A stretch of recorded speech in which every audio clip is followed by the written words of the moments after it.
नमस्कार सबैजनालाई। मैले यस भिडियो मार्फत अर्थ मन्त्रालयद्वारा सञ्चालित LMBIS मा कुनै पनि कम्पोनेन्ट अथवा कुनै पनि सडक योजना पुलमा कुनै पनि कार्यक्रममा थप बजेट कसरी प्रस्ताव गर्ने भनेर देखाउन गइरहेको छु। सुरुमा LMBIS कसरी लगइन गर्ने र NPC फर्म 1 103 नम्बर रिपोर्ट चाहिँ कसरी हेर्ने मैले योभन्दा पहिलेको भिडियोमा देखाइसकेको छु। अब सिधै थप बजेट को लागि प्रस्ताव गर्ने ठाउँतिर जाउँ। बजेट भन्ने बटनमा क्लिक गरौँ। बजेट भन्ने बटनमा क्लिक गरिसकेपछि यतापट्टिको बारमा यसरी देखिन्छ। मैले संशोधित बजेटमा क्लिक गरेँ। संशोधित बजेटमा क्लिक गरेपछि आफ्नो मन्त्रालय सेलेक्ट गरौँ। मन्त्रालय सेलेक्ट गरेपछि कुन बहुसिनममा कुन बजेट उपशीर्षक नम्बरमा हामीले रकम थप रकम प्रस्ताव गर्न लागेको हो त्यसमा सेलेक्ट गरौँ। यहाँ सर्च गर्न मिल्छ 337-01-137। मैले चाहेको चाहिँ सडक पूर्वाधार विकास कार्यक्रम यसमा चाहिँ मैले थप बजेट प्रस्ताव गर्न लागेको छु र यसमा आफ्नो अफिस खोजौँ। अफिस मैले चाहिँ फर इक्जाम्पल यहाँ अब आफ्नो कोड याद छ भने यहाँ इन्ट्री गर्दा पनि हुन्छ, हैन भने यहाँ नेक्स्ट गरेर खोज्दा पनि हुन्छ। मैले चाहिँ फर इक्जाम्पल अहिले यो मुलगार दोबान ओलाङचुङ्गला यही अफिसमा चाहिँ 337-01-01 ओके म यसमा चाहिँ थप बजेट प्रस्ताव गर्न गइरहेको छु। फर इक्जाम्पल सुरुमा अब यस्तो आउँछ माग मिति भनेको छ। यो माग मिति भनेको आफ्नो मन्त्रालयले अर्थ मन्त्रालयलाई रिक्वेस्ट गरेको लेटरको त्यो थप बजेट व्यवस्थापन अथवा LMBIS संशोधन अब केही विषयमा हुनसक्छ। त्यो विषयमा रिक्वेस्ट गरेको लेटरको डेट हो। अब कार्यालय प्रमुखमा चाहिँ मैले एजुम गरेँ यो आज नै रिक्वेस्ट भएको भनेर मैले एजुम गरेँ। फर इक्जाम्पल कार्यालय प्रमुखमा चाहिँ अब म नाम लेख्छु यहाँनिर इन्जिनियर अमिन्द्र खड्का।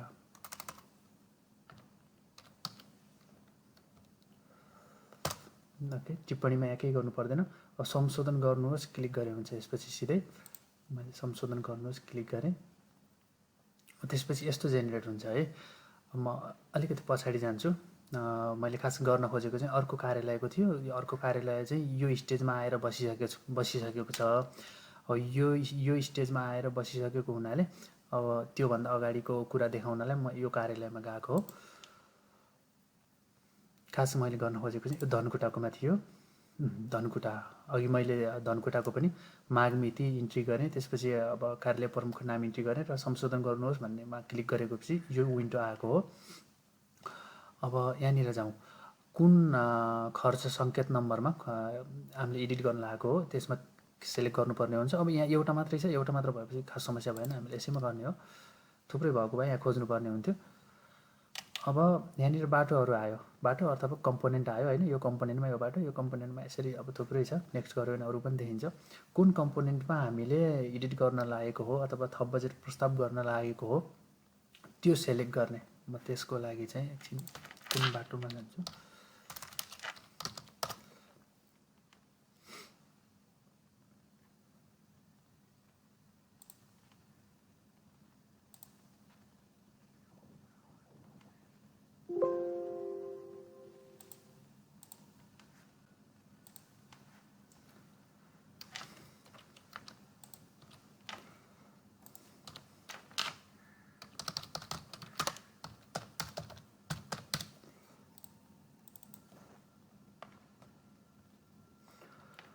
यहाँनिर छ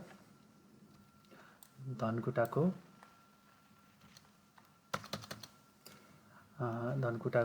बहुसिनम यहाँनिर छ।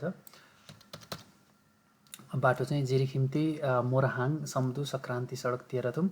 यसमा त्यहाँ अफिसबाट बनेको पत्र अनुसार 40 लाख रुपियाँ सुरुमा विनियोजन भएको रहेछ। अहिले थप चाहिँ 50 लाख गरेर कुल कायम चाहिँ 90 लाख बनाउन खोज्नु भएको रहेछ। र त्यस्तै गरी हिले खाल्सा छिन्ताङ पिप्ले डाँडा हुँदै लामी बगर भोजपुर नेवारे गाउँ सडक धनकुटामा सुरु विनियोजन 40 लाख रहेछ र यसमा 80 लाख थप गरेर 1 करोड 20 लाख कुल कायम गर्न खोज्नु भएको रहेछ। म यो दुईवटा बाटो चाहिँ कुन कुन कम्पोनेन्टमा छ त्यो सरसर्ती हेर्छु क्रोममा गएर।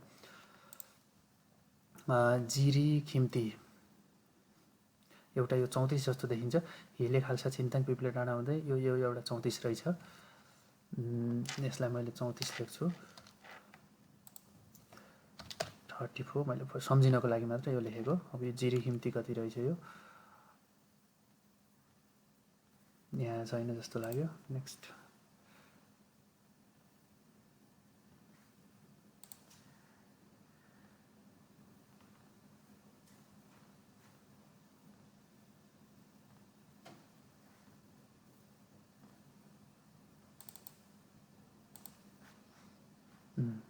यहाँ आयो 30 मा रहेछ यो चाहिँ। ओके, म यसमा चाहिँ 30 लेख्छु।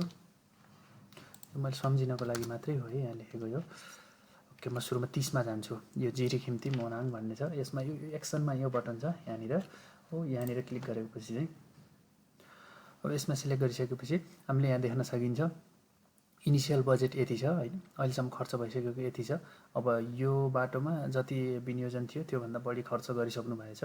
सायद यो अन्तिममा कार्यक्रम संशोधन गर्दा अन्तिममा मिलाउनुहुन्छ होला यो आर्थिक वर्षको अन्त्यमा। र यसको यो 40 लाखको स्रोत चाहिँ यो हो, नगद स्रोत भयो। दात्री संस्था भनेको नेपाल सरकारको आन्तरिक ऋण भयो। र यसमा सुरुमा मैले एडिट गर्छु, यो कार्यक्रमलाई एडिट गर्छु। कार्यक्रमलाई एडिट गर्नु यो बटनमा गएपछि सबै खुला हुन्छ। क्वान्टिटी 1 भन्नुभएको छ। मैले पनि सजिलोको लागि यदि एक्चुअल राख्ने हो भने त कति किलोमिटर बाटो गर्ने हो, त्यो बाटोमा सडक निर्माण भनेछ कति किलोमिटर कालोपत्रे अथवा फुटपाथ अथवा नाली निर्माण गर्ने हो, त्यो एक्चुअल यहाँ राखेर अब टोटल अमाउन्टलाई डिभाइड गरेर यहाँ राखेर यहाँ म टोटल निकाल्छु। अब यो सजिलोका लागि पहिल्यै यहाँ 1 रहेछ, मैले 1 लाई यति नै छोडेर यहाँनिर 9000 लेख्छु। 9000 भयो। पहिलो चौमासिक यो त सकि नै सक्यो। दोस्रो चौमासिक अहिले चालु नै छ र तेस्रो चौमासिकमा आफै अटोमेटिक आएको छ। अटोमेटिक आएन भने चाहिँ यहाँ हामीले एडिट गर्नुपर्ने हुन्छ। यो 1 छ, यो 1 छ। अब मैले यो क्वान्टिटीहरू मैले केही गरेन, जस्ट रकम मात्र मिलाएँ। अब हामीले यहाँ त कार्यक्रममा 9000 एसाइन चाहिँ गऱ्यौँ, तर यसको स्रोत चाहिँ स्टिल मिलाउन बाँकी नै छ। सो सोर्स मिलाउनको लागि यहाँ सेभ गर्ने हो भने सोर्स नमिलिकन सेभ हुन्छ। यहाँ सेभ एन्ड अपडेट सोर्स गर्ने हो भने अब हामी सोर्स मिलाउने ठाउँमा पुग्छौँ, यो ठाउँनिर पुग्छौँ, यो एडिट गर्ने ठाउँमा पुग्छौँ। Save and update source click गरेँ, त्यहाँ पुगियो। त्यहाँ पुगेपछि हाम्रो टोटल बजेट त अब यही दात्री संस्था अथवा यही स्रोतमा चाहिँ 90 लाख हो। म एडिट गर्छु, यो 4000 लाई 9000 बनाउँछु। सरी, यो प्रस्तावित रकम यो भयो। यो बारहरू हामीले एडिट गर्न सकिँदैन, यो सेतो बारहरू मात्रै एडिट गर्न सकिन्छ। यही नै हो। ओके, मैले सेभ गरेँ। Revise budget activity source has been successfully updated भन्यो। त्यसपछि मैले यसलाई एक्जिट गर्दा हुन्छ। अब यसमा सुरुमा अघिसम्म हामीले हेर्दा यहाँ 4000 थियो, अहिले 9000 आयो, त्यो भनेको 90 लाख आयो। अब म ब्याक जान्छु। एउटा त मैले एडिट गरिसकेँ, अब 2टा मात्र छ। म यो पनि भर्खरै देखाइहाल्छु। यो हो सायद हिले खासला छिन्ताङ पिप्ले डाँडा हुँदै। यसलाई म यहाँ क्लिक गर्छु।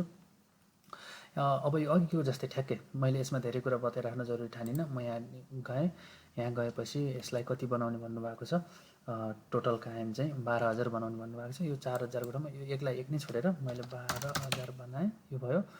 अब पहिलोमा 2, उसमा 2, अब यसमा यो अन्तिममा यसमा अटोमेटिकै आयो। अब यसमा सच्याउने कुरो भएन, यो गइ नै सक्यो पहिला, यो हुँदैछ। यो आइडिया ठ्याक्क मलाई आइडिया भएन, यो सम्बन्धित अफिसमा भएको भए एक्चुअल हाल्नुहुन्थ्यो होला। मैले यो टेन्टेटिभ चाहिँ गरेँ। अघिको जसरी अब म सेभ एन्ड अपडेट सोर्समा जान्छु। सेभ एन्ड अपडेट सोर्समा जाँदाखेरि अब यही नै हो। यहाँ सुरुमा जे स्रोत र जे दात्री संस्था थियो त्यसैमा नै एडिट गर्ने हो। यसमा जान्छु र मैले यहाँ 12000 बनाउँछु। Okay, save.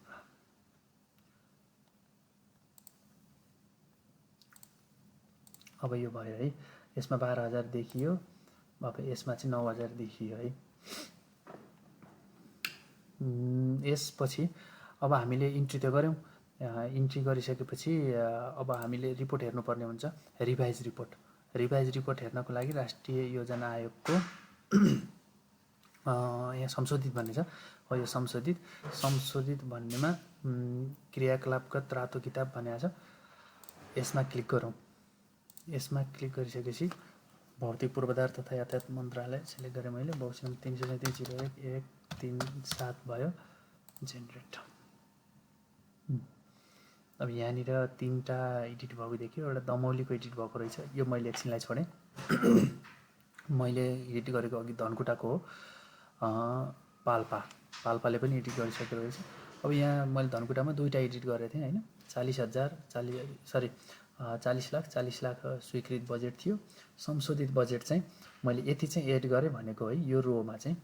अनि फाइनल यो लास्टको कोलममा नेगेटिभ आएको छ भने हामीले स्वीकृत भन्दा बढी थपेको हो, यो पोजिटिभ आएको छ भने स्वीकृतबाट हामीले निकालेको हो अथवा घटाएर पछि टोटल कायम गरेको हो। र यसरी टोटल चाहिँ 13,000 सरी 13,000 यहाँ लेखेको छ। यो 13,000 भनेको हजारमा भएको कारणले 1,30,00,000 चाहिँ हामीले संशोधन गऱ्यौँ यहाँ। यति नै हो। अब एक्जिस्टिङ बाटो अथवा एक्जिस्टिङ कम्पोनेन्टको लागि हामीले बजेट संशोधन अथवा थप बजेट प्रस्ताव गर्ने तरिका यति नै हो। हस्, धन्यवाद।